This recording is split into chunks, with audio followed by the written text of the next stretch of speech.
Well, hello everyone. Welcome to Skywire. We're going to beam up our information again and beam it up all over the world. The stronger we get, the more these beams of energy and listening are going to get stronger and stronger, and more people are going to listen to each other and show respect and love as it should be.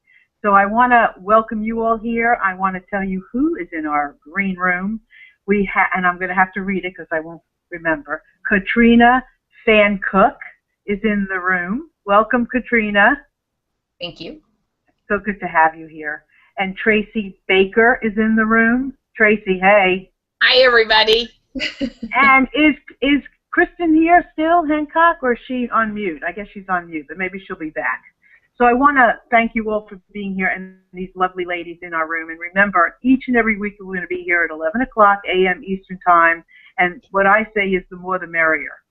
So if you are interested in joining us in the room, by all means come, because we're going to have these great chats, and we're going to bring this chat to you, and then we want you to comment when the comment's ready, and just let us know what you're thinking, feeling, what you're hearing, what you're knowing, and anything that you're going through that you want to share with us. So I want to open up with a quote, because I love quotes. And one of the things, this show is about tools.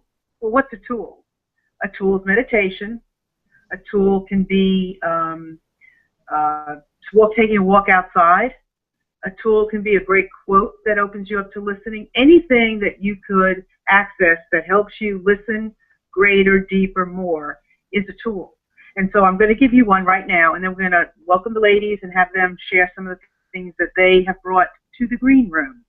So wisdom is the reward for a lifetime of listening when you'd have preferred to talk. And that's me. I have always preferred to talk, but now I'm listening. Tracy, you got that? Oh, I know that one well. How come? How come you know that well?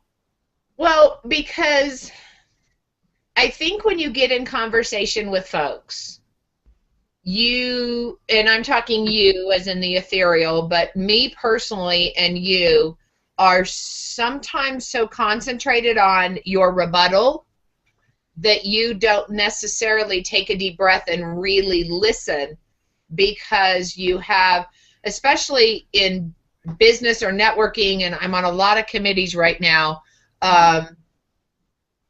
we want our message, we want our voice to be heard, that we are so in tune to what we want to say that we don't stop and listen and have real conversation. And so, yeah, sometimes we just concentrate on that, and your quote just sums that up perfectly. There's so much that we can learn from each other. And it's funny because I also brought, have you ever heard the expression about a beginner's mind? Yep. Yeah? Katrina? So yes. Okay, so a teacher asks a student, would you like a cup of tea? The student answered yes. So the teacher poured the tea until it filled the cup and then spilled over the saucer and tray. The student asked the teacher, why didn't you stop pouring when the cup was filled? The teacher sent him to clean up the trash, and when he returned, the teacher filled the cup properly and gave him his lesson. You can't put anything new into your cup until you take out what's already there. This is called having a beginner's mind. A beginner has the openness of an innocent child. The expert has become closed because he knows the answers. So I'm all open today. I'm here with my beginner's mind, and I want to learn and share with each other so that I can take that out into the world. So, Katrina, you brought something here that you said is a great tool for listening, and I'm very interested in hearing what you brought. Sure. I am an empath, and for people that aren't necessarily familiar with what that is, it means sort of like I have little extra tools to use when I'm listening. So I listen with my ears, but I'm also listening with my whole body when I'm talking with people. And why that's helpful for me is that I can actually hear a little bit beneath the surface. So sometimes I get a little bit of extra input, I have to kind of figure out, well, am I feeling this because something that they're saying is triggering something in me, or is it just something that I'm feeling that they're trying to communicate that maybe they don't realize that they're saying because they're not using words to say it. So it took me a long time to realize that that's how I was as a person. And so growing up, I was like, wow, I'd go into certain situations and feel really anxious, but realize that I wasn't necessarily particularly anxious, for example. So it's taken me a while to learn how to use that tool a little bit more effectively, not only just in person when I'm talking with people, but even when I'm doing on Hangouts or things like that too. It's actually really across the board when I'm listening to folks. So can you describe just a little bit of what an empath does for certain people that may be out here and don't know?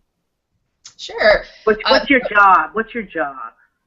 Well, as an empath, like I was explaining before, it's really just having extra input when you're listening. So say I'm actually hearing you, but I'm also maybe feeling a little bit anxious or a little bit intimidated or a little bit frustrated, but before talking to this person, I didn't feel those things. So it's sort of like you get extra feeling or extra knowing without realizing where it's coming from. And as a practiced empath, I've learned to really understand, like, okay, well, maybe I can't figure that out in this particular situation on the fly, but as I, leave the conversation and kind of go on my own, then I can kind of process a little bit more and say, hey, well, that was kind of interesting. Is that really something that's going on with me, or is that some additional information that I'm learning from them? So being an empath is really just having that extra sensory feeling, and at the same time learning how to process that information after the fact, because it can be a lot all at once when you're interacting with a person, right? It's a lot of inputs that you're feeling and hearing and sensing all at the same time. It can be a little bit much. So it takes a little extra practice and processing after the fact. But I'm sure a lot of other people really actually are empathic, or, I mean, we really do all have the capability to be empathic. It's just how much, like you were explaining with the beginner's mind, how much have you moved out of the way? How much have you released and gotten out of your space so that you can actually process and feel more of that information in the moment?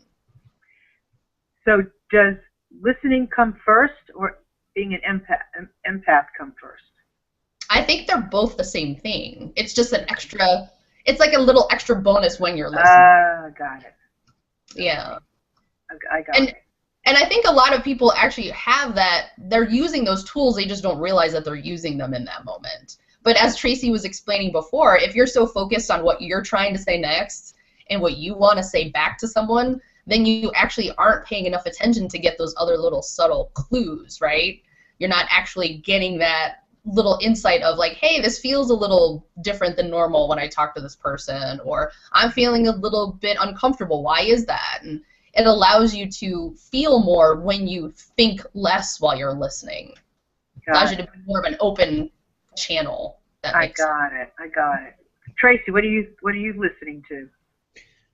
What are you hearing? I'm wondering. I'm hearing and wondering at the same time. When I talk to a lot of people. I had a meeting on Tuesday. I was talking to a young lady, and I could just tell from her eyes, from her body language, that we had talked enough, that she was to the point of overwhelmed, shut down, no more. It was a counseling sort of session. And, I said, why don't we just table this massive discussion for a moment and, let's go look at a bird. Let's finish our lunch. We happen to be sitting in a restaurant, and just change the subject to something much more light, and her whole body language again changed. Me not being an empath but I could still feel her energy of overwhelm, and I'm wondering if that's kind of folds together, Katrina? In conversation? Absolutely does. You're good at reading with all of your senses. It seems like in that moment you were listening, but you're also looking at her visual, you're looking at the body clues, you're sort of sensing her discomfort. All of those other pieces come together and really are giving you that empathic information, even if you don't necessarily describe it that way. But to me, that's exactly what you were sensing. And so what a great way that you shifted that too. You know, you were able to kind of lighten the mood and get her just to kind of connect in a different way. And that's a really powerful thing to be able to do. Yeah, trusting yourself is huge. Tracy, that was perfect. Because it leads me to this question for both of you. So we look at different tools, right? It could be, as I said, it could be meditating, taking a walk, music. You know, there can be all kinds of things that help us hone in on our listening. So we're talking about being an empath. How do you enhance your tools to become an empath? If we all have, or I'd like to think we all have this ability within us to do what Tracy did. So how do we do that more? Getting grounded. And I think you guys know what I mean by that. For people that don't know that, it's really what Marilyn was just explaining. It's like getting out of your head, getting more back into your body, taking a walk, meditating, yoga, whatever it is, you know, maybe petting some animals if you have pets. It's about getting that sense of being back in your own physical body, because when we're in our heads all day, we kind of start processing information just from our mind. And there's the mind and the heart that really need to work together for a sense of balanced sensory input. So the more that you can actually be grounding yourself through some physical activity, either, you know, exercise helps too, there's lots of different ways, that can help you listen with both the heart and the head rather than just the mind, if that makes, I think that's the most practical way to explain it. Marilyn, can I pop in with a comment from outside real quick? Yeah, definitely. Go for it. Just to let everybody know, inside the room, comment tracker is wanky. I don't know. I'm going to have to pray I have bad comment tracker karma. But so I've got another window open, and Chris Reinhardt, hi everybody, says, Marilyn, I have a question for Katrina. What was it like for you growing up as a child? Did adults consider you a sensitive child? And then Austin Denver says, hey, I'm here. Aren't we all pretty sensitive children? So what do you think about that? And do kids listen better? Do kids listen more intuitively? Did you? Let's see. To answer the first part of that question, I absolutely was a really sensitive kid, especially since I had a lot of allergies. So a lot of my empathic elements, right, kind of showed up where I was sort of taking on other people's stuff without realizing it, and then my body had to get rid of it in some way. So I had a lot of allergy problems, was one of the ways that showed up in a physical sense. So the reason that I knew that I was sensitive is because I was having a lot of physical things that didn't really have a root cause, if that makes sense. I do feel that children listen with all of their senses way more effectively than adults do, but only because they haven't learned to try to sort of shape their behavior in a certain way for approval, right? They're just showing up with all of themselves and who they are in that moment. And that's why kids are sensitive, but I think also they let go of stuff a lot easier. I think for me as an empath, I was doing that and showing up as myself, but then realizing I was feeling a lot of stuff that I couldn't really make sense of because it wasn't really mine. And that's, I think, where the confusion was a little bit for me when I was younger. You know, I think those are two really great questions. So I want to thank both of you for bringing them up. And Tracy, thanks for bringing it to us. I think kids, you know, they don't have the baggage. Yeah. They're not sitting there saying, I shouldn't say this, or maybe I shouldn't say this, or if I say it this way, maybe I should really say it this way, or they don't do that. They're just going to blurt it out and say it. The difference, of course, is the kids don't have the wisdom and the longevity of a lifetime to have what they need to listen beyond what they just hear or beyond their limited capacity. So if we could put, I guess, our children together with who we are, we could make all great listeners. But yes, we all have the gift. Every single one of us. What I always say to people is, I'm not here to teach this. I'm here just to help you remember. That's it. All we have to do is help you. That's what we're here for. That's what we're all doing right here, right now, is helping each other remember, keeping this word focused, you know, in our third eye, in our consciousness, whatever you want to call it, to keep that word out here all the time for each of us, so that as we go through our day, as we encounter relationships, as we work, we think, how does listening play out in this arena? How would I listen in this moment? How can I intensify this connection I'm having in this moment? Because it's all listening. I'm listening for the answer. I'm listening for the next action. I'm listening for the next step. So this is great. And Katrina, I'm so glad you showed up, because you call yourself what you are. And you're being sensitive to all these nuances that occur between these dynamics that we all strive to hone in on. So it's perfect that you would come today. Thank you. Perfect. Yeah, perfect. And obviously, the more we practice this, we all can be, get on the Katrina journey of understanding this and of doing what Tracy did. Because the more we do that, the easier life becomes in all areas of our life.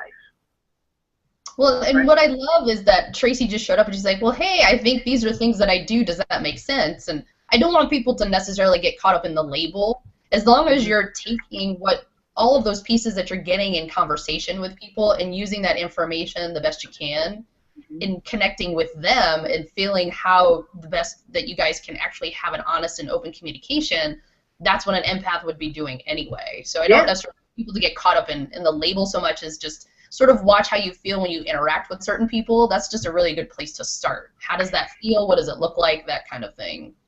Right. One of the tools that Katrina would use, or Tracy, myself, any one of us, is the power of asking questions. That's a tool to listening. Is coming to some scenario with curiosity, with not making the assumptions in your head and connecting one assumption to another, but really asking the question, I don't understand this. Can you repeat it? I mean, what do you mean by that? How are you feeling right now? What are your thoughts about this? What do you know about this? Whatever it is. Can you help me here? Whatever those questions are, really, and then tune in right after that with your listening to an answer, not to your next question. Yeah. Yeah, there you go. and how often in a conversation are we afraid to say, I don't understand what's going on? I've said this a little bit this week. It's been on the top of my mind. Growing up in the restaurant business and making that a career for so many years for me, I always instilled with everyone I managed, with everyone I consulted in, we made a sign that says, who need help? I need help. And really retraining people in that setting to get help before they go in the weeds, which is the restaurant term. And so you always have help getting out of a situation. But do we, in our daily walk of life, say, you know what, I don't know what you're talking about, or I don't quite get what you're trying to tell me. Can you explain it a little bit more? Because does it show a sign of weakness? Do we think it shows a sign of weakness? But, just like today with this comment tracker thing, I have no problem saying this is over my head. I know so many people who are so willing to help. I just popped out and said, hey, I need help. Who's out there can help me? And, boom, we got an army in here trying to figure it out. And it's when we open ourselves up to, I don't know it all. And that's okay. It opens up our mind in every situation to be able to listen for the help.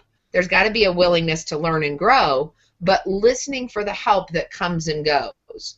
And Katrina and Marilyn, before we get off on all of this, Chris is asking another question. She says, my daughter has a food sensitivity, feels hunger more acutely, gets emotionally overwhelmed more quickly than her peers seem to. Any specific tips for how I can help best support her as her mom? As far as I'm concerned, her sensitivity is a gift.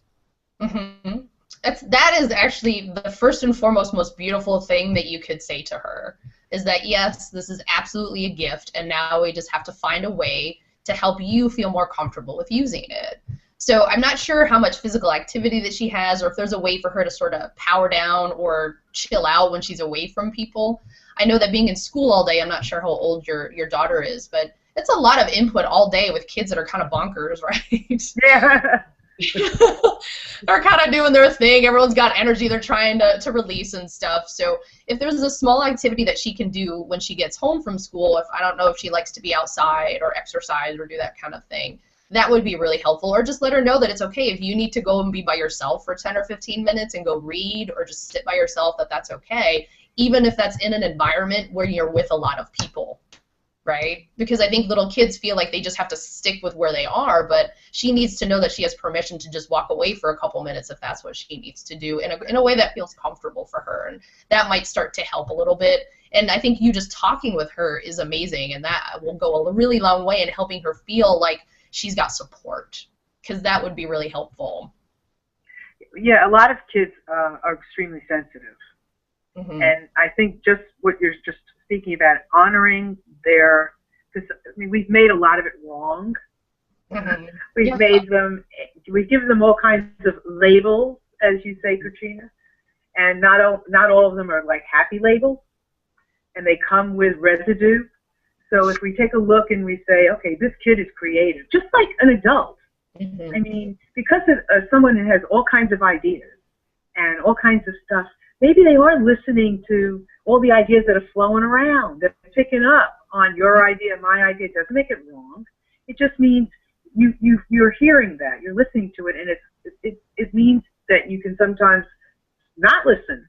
I have a lot of ideas right now. I'm cutting it off for a little while, until I capture some of these ideas, and then I'm open up. I'm not going to lose my listening.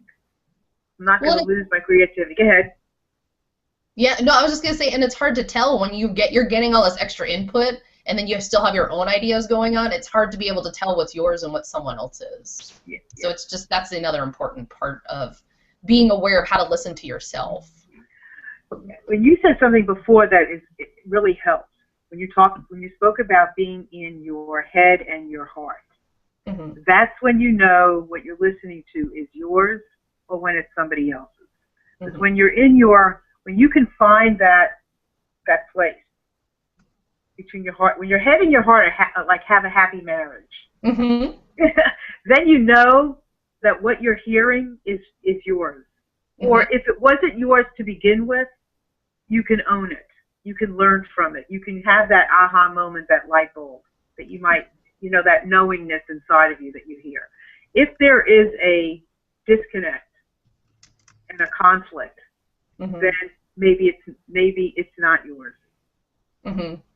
Well, I think there's also that Tracy was making about vulnerability too. Like sometimes when we've got a lot of different input and we're afraid to maybe ask a question, or we're not sure, we're not trusting what we're feeling for ourselves, it can make us over talk. It can make us really actually focus on getting in there, asking lots of questions to the point where you don't have to actually even deal with what you're feeling, and that's an important part too. It's like being vulnerable and asking questions is important, and we all want to have, that openness there, but at the same time, I think when you over ask questions, you're not giving yourself some time to process. Well, when you're over asking, it's not coming from your heart. It's coming from your head, because you're not listening to the question before. So right. Here's another tool. Here's another tool that comes up right now, which will help, which is something that you're leading into, is knowing what your core values are. Mm-hmm. When you understand what your core values are and what matters most to you, then you understand the containers that things go into. Is that my container? I mean, in other words, if your core value is family, religion, spirituality, eating good food, all of those, you can have a million of them. You can add more to them.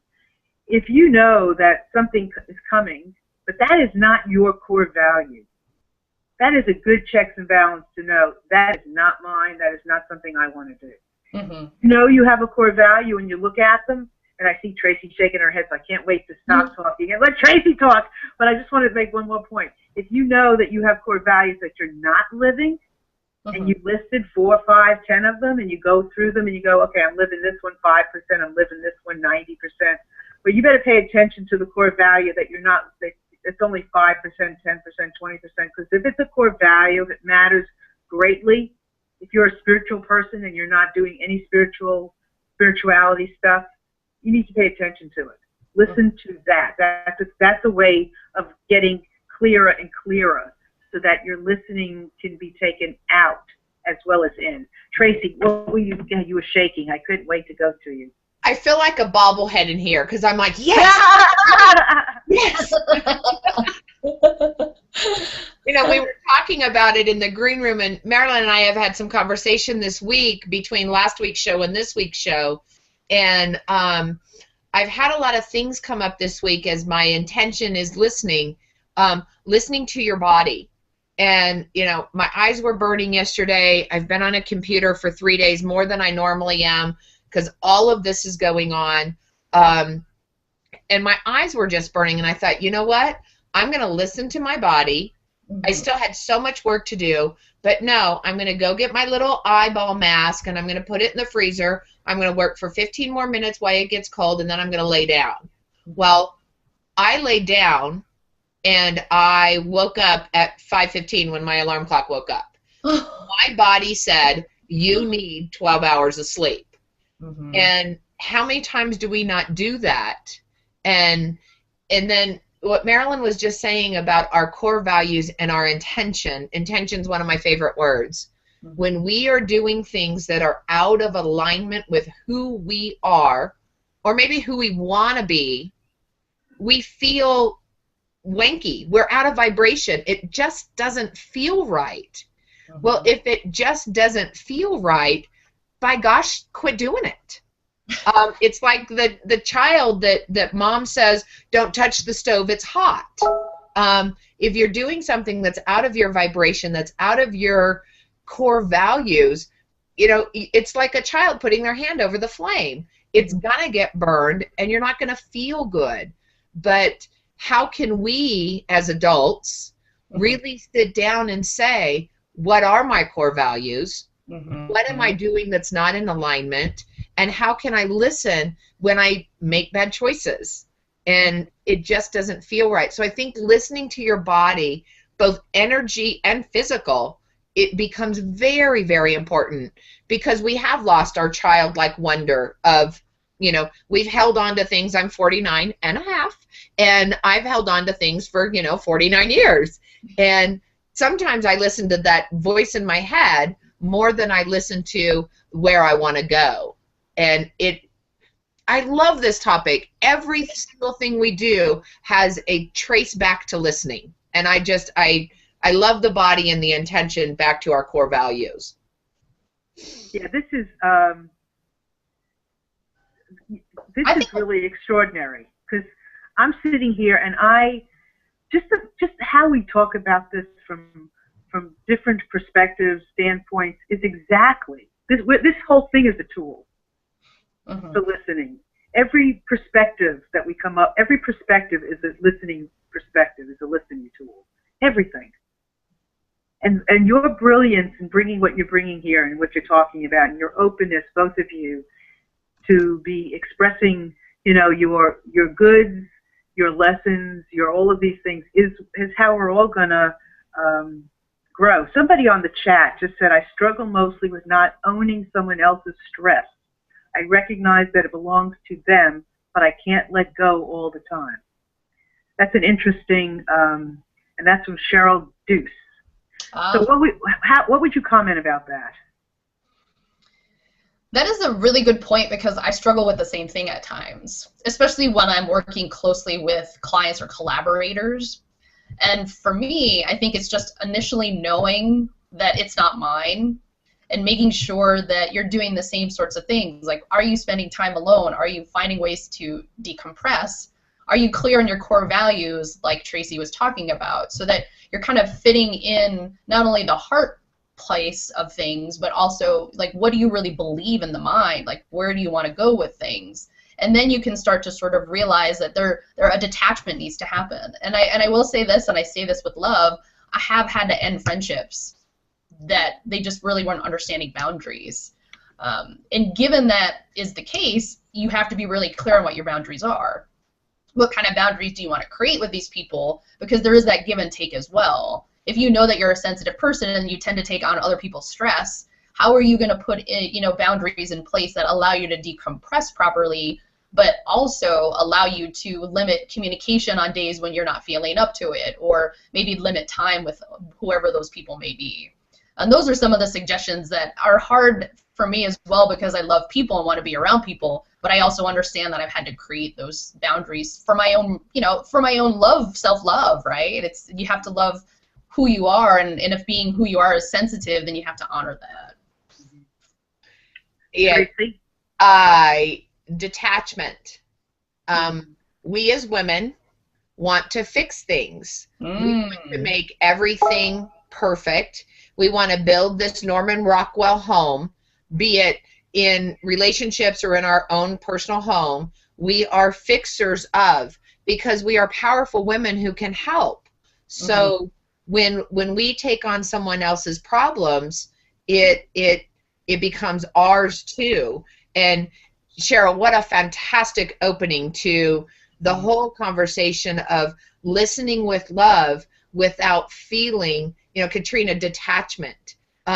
I can love you, and I will listen to you, and I will make suggestion if you want to, but to just be there as a friend to listen sometimes is all the person who is stressed out needs. And it's just so important to be able to take that listening skill and not take on the responsibility of what they're stressful for, unless of course it's your fault, and then you've got to own up. But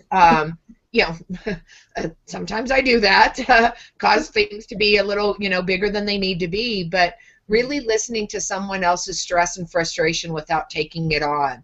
And it's the element of a good friend to be able to do that, and then to be able to go home and release that somehow, through meditation, through running, through exercise, through playing in a garden, to just completely detach. Fantastic conversation. Yeah, and it's the conscious choice, right? You're making that conscious choice in the moment about how you want to handle it. You have the input, now you have to actively and consciously choose what you're going to do with that. Oh my goodness. So I have a quote that whose fear are you fearing anyway? Because a lot of the time we're not fearing ours, we're fearing somebody else's. So it's the same thing with stress. Whose stress are you stressing over anyway? The thing is, and you both have said this, Tracy, you mentioned love, and listen, when you are in your heart, you don't feel stress, or doing something over is an ego thing. When you're in your heart, you don't do that. There's a balance thing. So going into that heart and feeling love for your, when you feel love, it's for everybody. It's not just for somebody else and for yourself. It's just love. So when you go into your love, you're not in your ego. So you're not experiencing that over something that would create this, what the stress is about, because there is no over in the heart. It's only balance. So that is a really important thing, and stress will kill you. And it's not the big stresses. It's the little stresses over time that wears on your body. It's going to the grocery store and they don't have something on the shelf and you get all whacked out.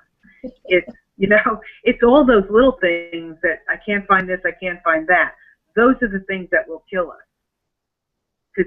It's over time. It's the wear and tear in our bodies. So it's really important to get into our heart, because we can answer and support somebody, as you both have said, in being a good friend when we're in our heart. Mm-hmm. When we take on somebody else's yuck, we cannot support ourselves or them. Mm-hmm. So sometimes, even as parents, I'm a mom, I very often have not done the comfortable thing in order to let go. I have to do sometimes the uncomfortable thing, but right. That's with love, right? Mm-hmm. So to tie that to listening,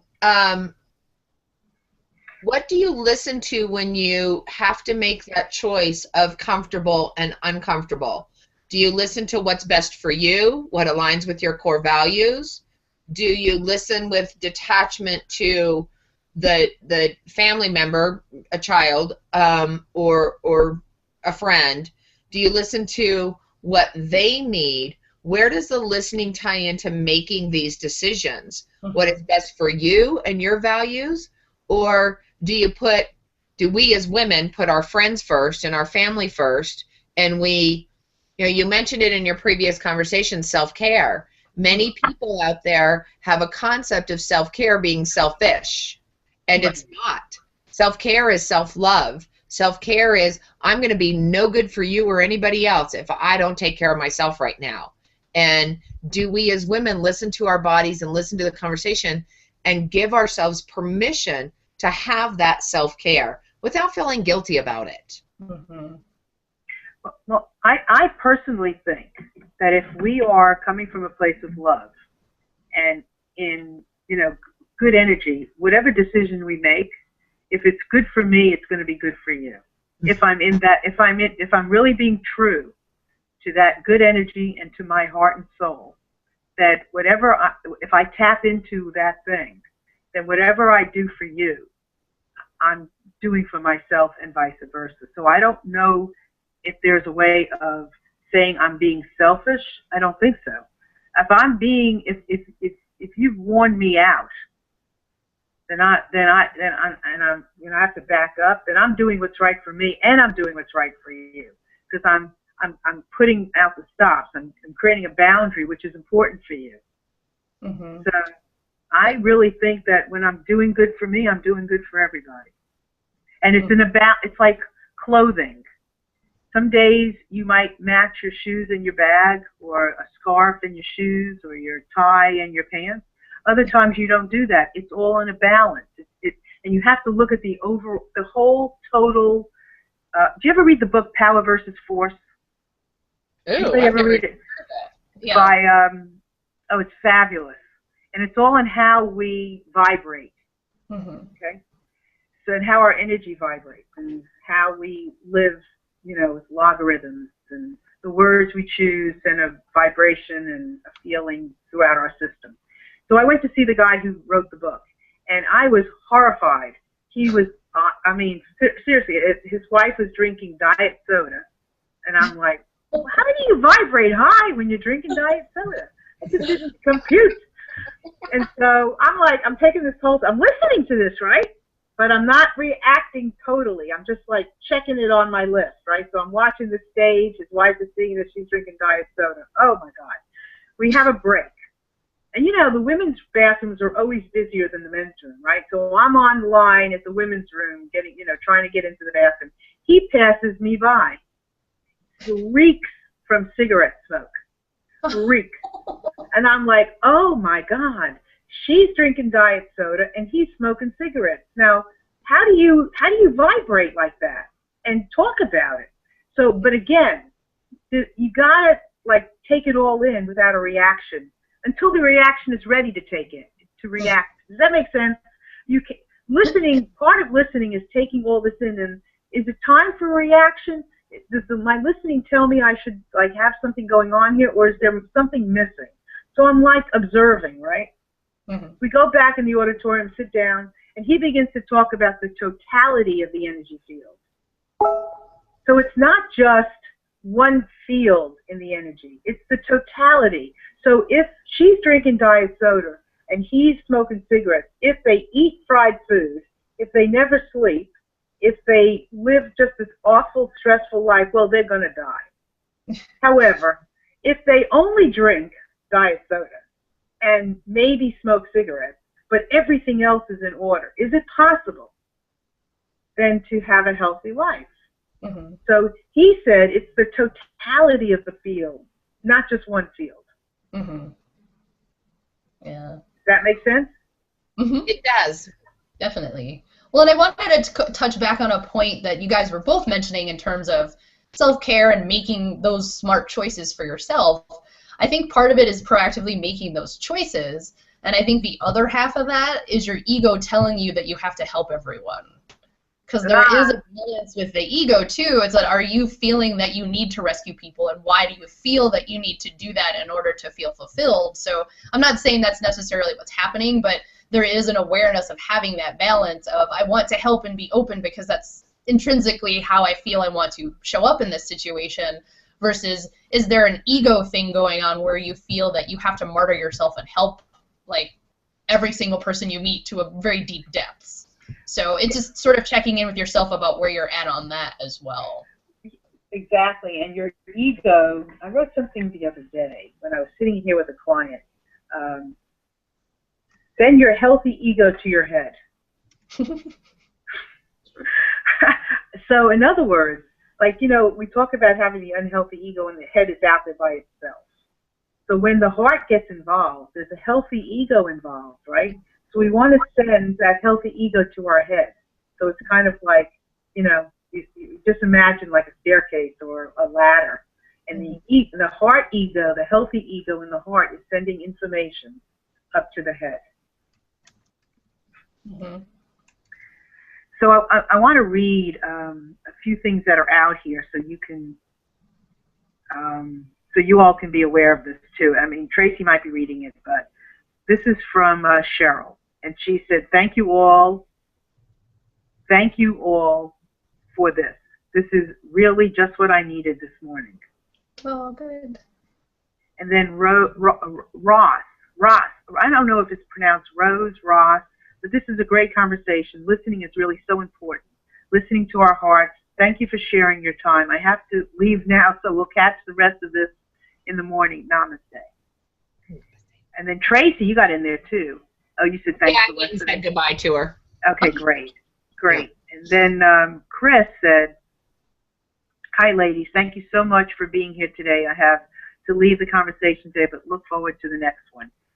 So, I mean, this is what we're here for. We're here for people to listen, getting it so that we all can get out of our heads. Yeah, and I think when, you know, I've said it before specifically on this show. My book club is reading The Untethered Soul. We're actually reading it for the second time because we voted to read it back to back, so that we could really put these practices of what's going on in our heads into you know, a more constructive vein, because we all have stuff going on in our heads. And Michael Singer's the author, and he calls the person in your head your inner roommate.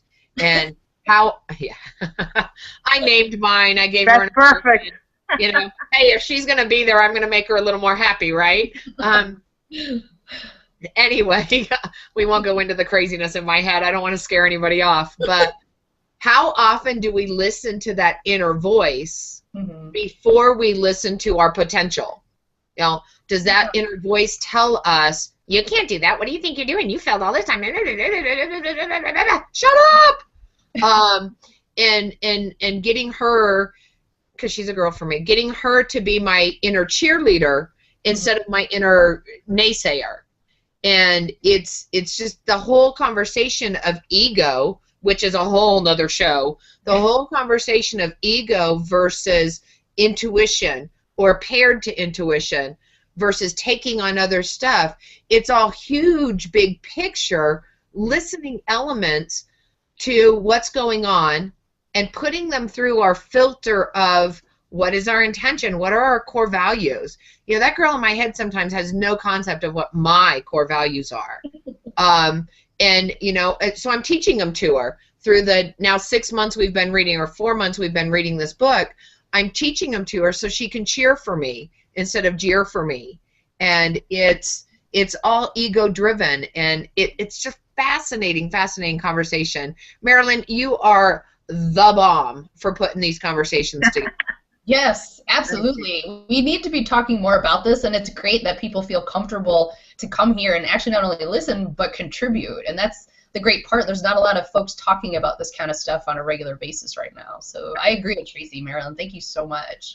Well, you know, it's my pleasure, and the way you both are showing up, and the people that have been watching, it's perfect, because this is exactly what my dream is to get this conversation going about listening.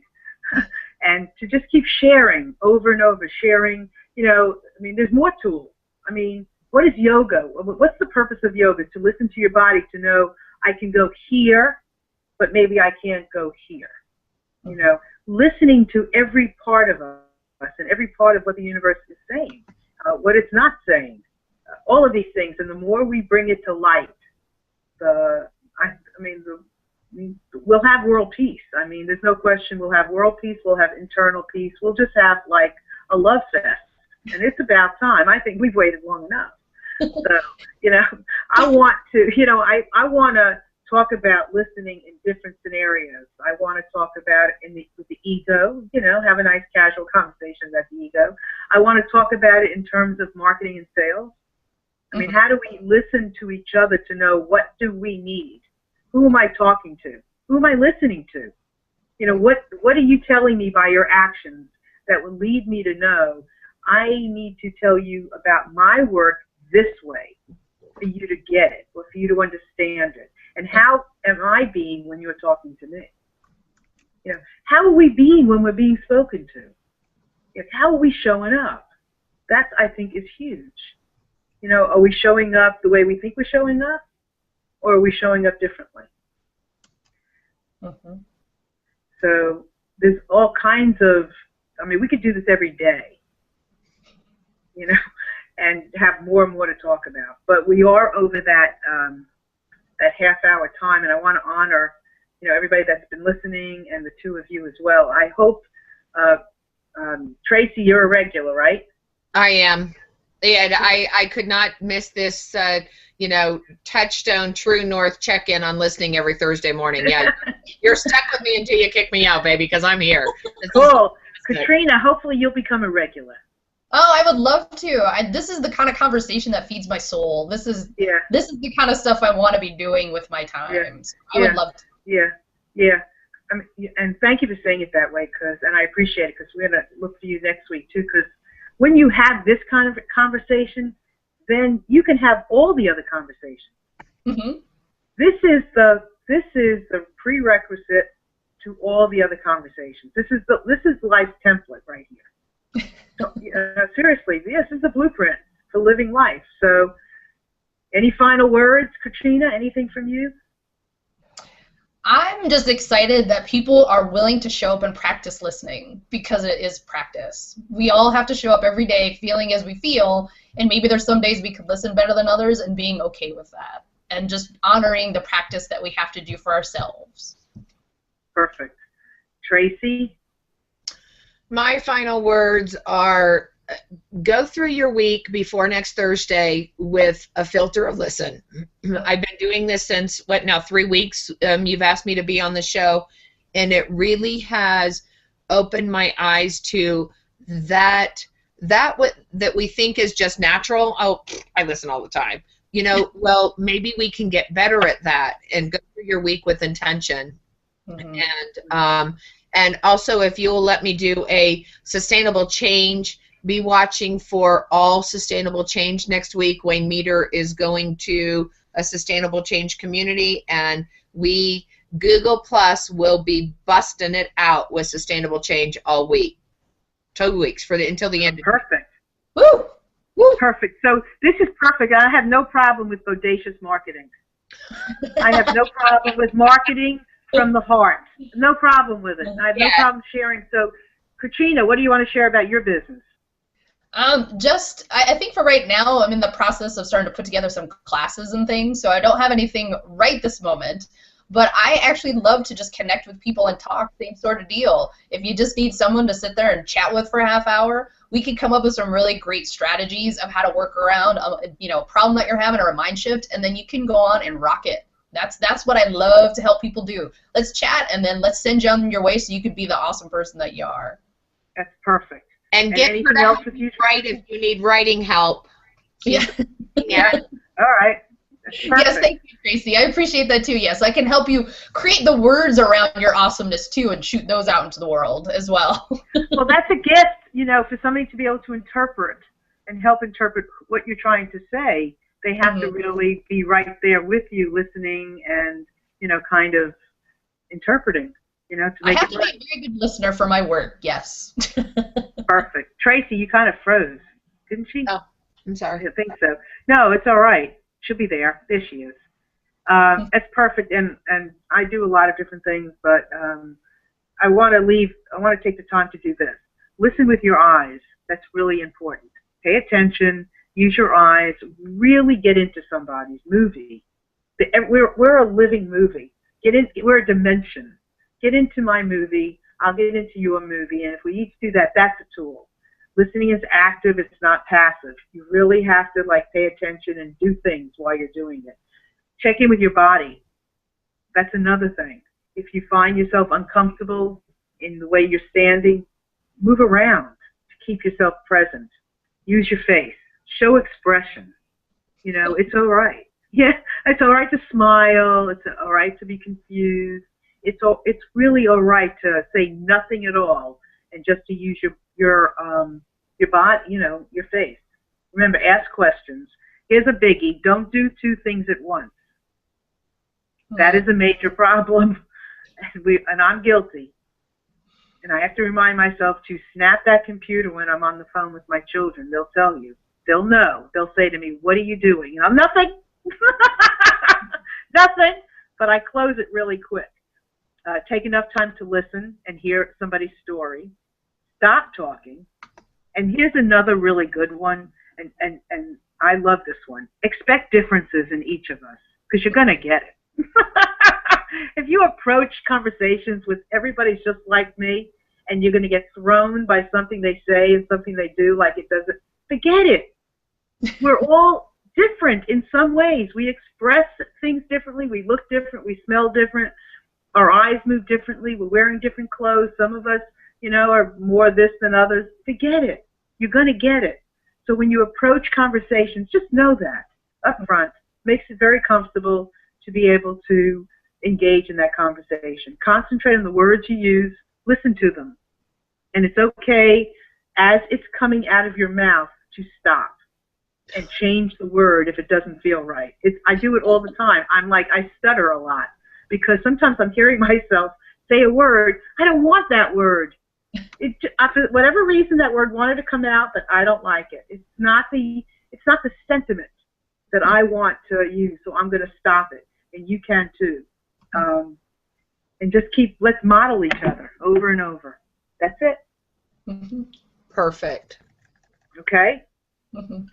So next time, 11 o'clock next week, and we'll add something juicy to the show again, and we got Christina, Tracy, and maybe some other people show up again too. So everybody out there who's wanting to be in this room, let me know, because you're welcome to come join us. All right? Perfect? Thank you. All right. Bye. Bye, everybody. Bye. Thank you. Bye. Bye. Bye.